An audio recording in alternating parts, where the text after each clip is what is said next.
பாட்டுக்கு ஓடிடுற, அடி நான் மட்டும் தான் வாங்கணுமா? ஏண்டா தம்பிக்கு இருக்கிற தகுதியே இது ஒன்று தானடா. டேய், நீ உதை வாங்கவில்லை, விதைக்கப்பட்டிருக்கிறாய். நீ புதைக்கப்படவில்லை, பூமியை பொளந்து கொண்டு வெளியே வருவாய். டேய், பேசுறப்பெல்லாம் நீ நல்லா தாண்டா பேசுற, ஆனா ஏன்டா நீ மட்டும் ஓடி போற? நான் எங்கடா ஓடி போனேன்? அண்ணன் சில போர் தந்திரங்களை எல்லாம் கத்துக்க வந்திருக்கேன்டா. அண்ணன் தலைமறைவா போயிருக்கிறதா எல்லாரும் சொல்லுவாங்கடா. அண்ணன் தலைமறைவாலாம் போகல, தலைமறைவா தான் போயிருக்கேன். அப்புறம் வீட்டுக்கு போய் பையன் ஸ்கூலுக்கு போயிட்டானா சாப்பிட்டானான்னு கேளுங்கடா மறக்காம.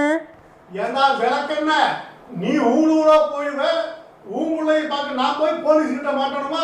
அப்ப என் பிள்ளை யாரா பாக்குறது? என்னடா இப்படி பேசுறீங்க? நீங்கெல்லாம் தம்பிகளா? நீங்கெல்லாம் இருக்கிற தைரியத்துல தானே நான் வண்டையா பேசுனேன். ஏடா நீ பேசுற தைரியத்துல தான் நாங்களும் பேசணும். நீ மட்டும் எஸ்கேப் ஆகிட்டீங்கன்னா கடைசியில் நீ மட்டும் சினிமாவில் வர்ற வில்லனா?